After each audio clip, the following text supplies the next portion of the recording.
Friends, welcome back to our channel. Jyoti this side from Brinda International Overseas Education Consultancy Chandigarh.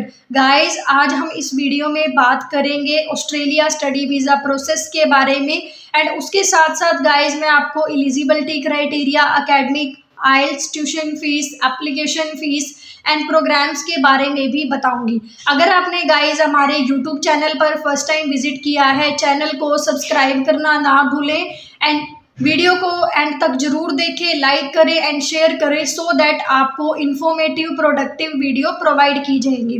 अब guys हम बात करते हैं Australia के बारे में। अगर गाइस आप ऑस्ट्रेलिया में कई तरह की यूनिवर्सिटीज़ होती हैं, level 1 university, level 2 university, level 3 university, level 4, ये लेवल 1 लेवल्स के अंदर आती हैं। अगर आप अच्छी यूनिवर्सिटी चूज़ करते हो, means government public university choose करते हो जो कि आपकी लेवल 1 के अंडर आती है, तो गाइस आपको 95 to 99% चांसेस होते हैं कि आपका वीज़ा आएगा ही आएगा। 1% हम लेके चल सकते हैं, बट अगर आप लेवल 1 यूनिवर्सिटी के अंडर प्रोग्राम चूज़ कर रहे हो, आपने लेवल 1 की यूनिवर्सिटी चूज़ की है, तो आपको गाइस इसमें visa success ratio is very high.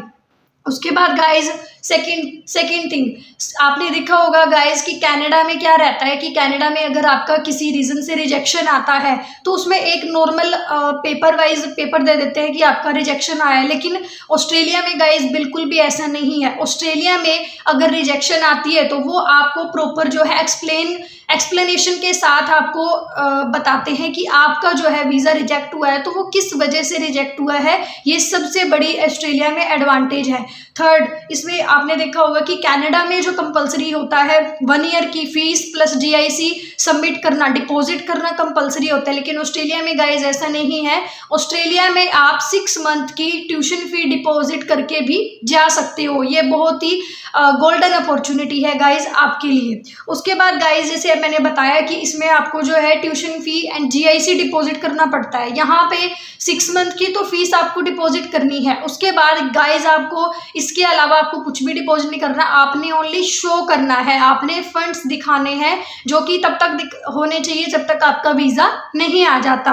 उसके बाद गाइज हम अब बात करते हैं कि इसमें एलिजिबिलिटी क्राइटेरिया क्या रहता है। इसमें गाइज देखो, आप अगर UG के लिए जा रहे हैं या फिर PG के लिए जा रहे हैं तो ओवरऑल 65% मार्क्स आपके कंपलसरी होने चाहिए ईच 4 सब्जेक्ट। अगर हम इसमें मेजर 4 सब्जेक्ट काउंट होते हैं, उस बेसिस पे आपके ओवरऑल 65% मार्क्स कंपलसरी होने चाहिए। उसके बाद गाइज कुछ यूनिवर्सिटीज़ में जो मिनिमम रिक्वायरमेंट रहती है ओवरऑल 50% to 55% मार्क्स भी कंपलसरी एक्सेप्ट कर लेते हैं। उसके बाद गाइज अगर हम बात करते हैं कि इसमें यहाँ पे समटाइम ऐसा होता है कि स्टूडेंट डायरेक्ट यूनिवर्सिटी में एडमिशन के लिए एलिजिबल नहीं है, तो इसमें D2D प्रोग्राम लेकर भी आप जा सकते हो। D2D मतलब डिग्री टू डिप्लोमा प्रोग्राम। इसमें क्या रहता है कि अगर आप पाथवे प्रोग्राम चूज़ करते हो तो इसमें आपको पहले 1 ईयर का डिप्लोमा करना पड़ता है, उसके बाद डायरेक्ट आप यूनिवर्सिटी में एडमिशन ले सकते हो। और ऐसा नहीं है गाइज कि अगर सपोज आपने ग्रिफिथ यूनिवर्सिटी चूज़ की है या फिर डेकिन यूनिवर्सिटी चूज़ की है तो जो आप डिप्लोमा करोगे वो इन्हीं के ही कॉलेज होते हैं जहाँ पे आपको डिप्लोमा करना पड़ता है, जैसे कि ग्रिफिथ कॉलेज, डेकिन कॉलेज। तो डोंट वरी स्टूडेंट, इसमें घबराने वाली कोई बात नहीं है। अगर आप D2D प्रोग्राम लेवल में भी जाते हो तो उसमें आपको इन्हीं के ही कॉलेज होते हैं जिसमें कि आपको स्टडी करनी होती है। उसके बाद गाइज मैं अगर आप बात करती हूँ, आप किसी भी स्ट्रीम से हो, medical stream, non medical stream, arts stream, humanities, non medical, आपको हर एक स्ट्रीम के अकॉर्डिंगली यहाँ पे प्रोग्राम्स मिल जाएंगे। Suppose for example international business, accounts, finance, biotechnology, visual arts, English literature, उसके बाद environmental science and many more programs available हैं। इसमें आपको गाइज प्रोग्राम से रिलेटेड भी कोई प्रॉब्लम नहीं आएगी। उसके बाद गाइज ये यूनिवर्सिटी ट्यूशन फीस जो होती है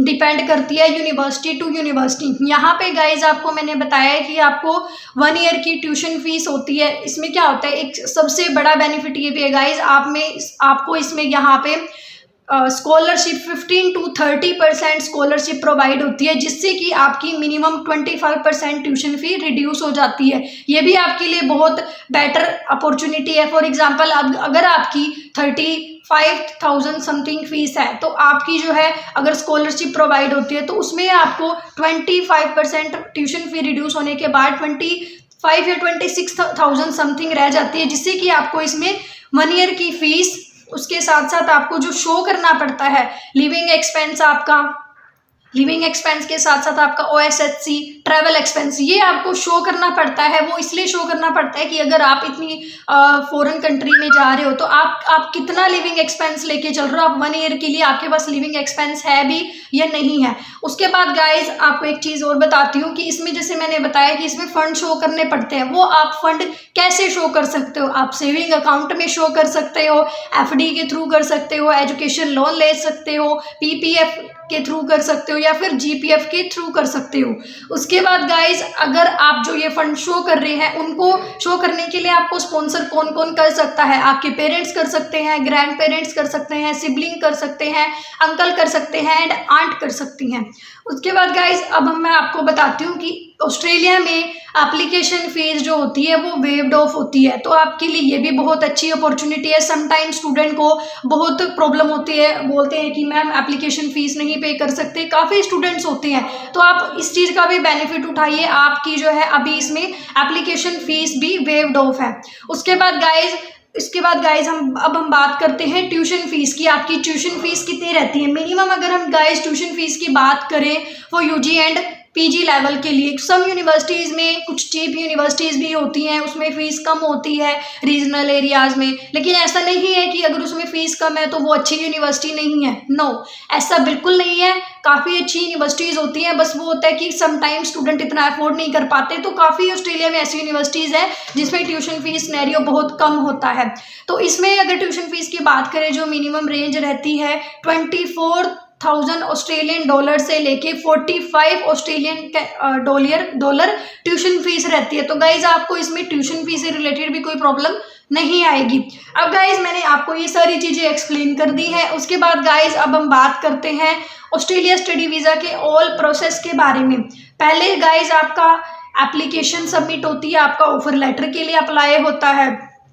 ऑफर लेटर अप्लाई होने के बाद आपका गाइस कंडीशनल ऑफर लेटर आता है। जब कंडीशनल ऑफर लेटर आ जाता है तो आपकी GT के लिए डॉक्यूमेंट असेस होते हैं, जेन्युइन टेम्परेरी एंट्रेंट। GT के लिए आपके एकेडमिक, आइल्स, आपकी प्रोफाइल, अगर आपका एजुकेशन गैप है, एजुकेशन गैप प्रॉपर जस्टिफाई होना चाहिए। उसके बाद एजुकेशन गैप के बाद आपका प्रॉपर वर्क एक्सपीरियंस किस फील्ड में है एंड आप कौन सा प्रोग्राम चूज कर रहे हो। प्रोग्राम्स के साथ साथ आपके फंड्स के डॉक्यूमेंट भी देखे जाते हैं गाइज प्रोग्राम के अकॉर्डिंगली, कि आप GT में ये भी असेस किया जाता है कि आपने प्रीवियस स्टडी किस फील्ड में की थी और प्रीवियस स्टडी के बाद आप कौन सा प्रोग्राम चूज कर रहे हो, वो प्रॉपर असेस किया जाता है। GT होने के बाद, GT क्लियर होने के बाद गाइज आपका इंटरव्यू रहता है। सम यूनिवर्सिटीज़ में इंटरव्यू की रिक्वायरमेंट आती है, सम यूनिवर्सिटीज़ में नहीं आती। देन उसके बाद गाइज GT क्लियर होने के बाद जेन्युइन टेम्परेरी एंट्रेंट, GT क्लियर होने के बाद गाइज आपका अनकंडीशनल ऑफर लेटर आता है। अनकंडीशनल ऑफर लेटर आने के बाद आपकी ट्यूशन फी सबमिट होती है। जब आपकी ट्यूशन फी सबमिट हो जाती है, ये मैंने आपको पहले भी एक्सप्लेन कर दिया है, ट्यूशन फीस आप यहाँ पे 6 मंथ की डिपॉजिट करके भी जा सकते हो। ट्यूशन फी डिपॉजिट होने के बाद गाइज आपका COE आता है। COE means confirmation of enrolment. COE आने के बाद गाइज आपका मेडिकल होता है, मेडिकल के बाद आपकी फाइल लॉन्च होती है। ये सारा प्रोसेस रहता है। And guys one more thing, COE अगर आपका आ जाता है तो 90 to 99% चांसेस होते हैं कि आपका वीज़ा 100% मतलब high success ratio is very high. So guys बहुत अच्छा चांस है इस टाइम पे। एक मोर एडवांटेज ये भी है कि इस टाइम पे वीज़ा एम्बेसी फीस भी वेव्ड ऑफ है। उसके बाद गाइज दूसरा कि अभी ऑस्ट्रेलिया काफ़ी वेलकम कर रहा है, काफ़ी बूस्टअप चल रही है काफ़ी अच्छे तरीके से। मतलब आप गाइज पहले सम टाइम हुआ था कि बॉर्डर्स वगैरह भी बंद थे, तो अभी गाइज बहुत अच्छी अपॉर्चुनिटी है आपके लिए। चाहे आपके पास बैंड स्कोर भी इंप्रूव नहीं हो रहे हैं, तो गाइज आप इस चीज़ का बेनिफिट उठाइए एंड जितना जल्दी हो सकता है आप ऑस्ट्रेलिया में अप्लाई करिए। बहुत ही गोल्डन अपॉर्चुनिटी है आपके लिए।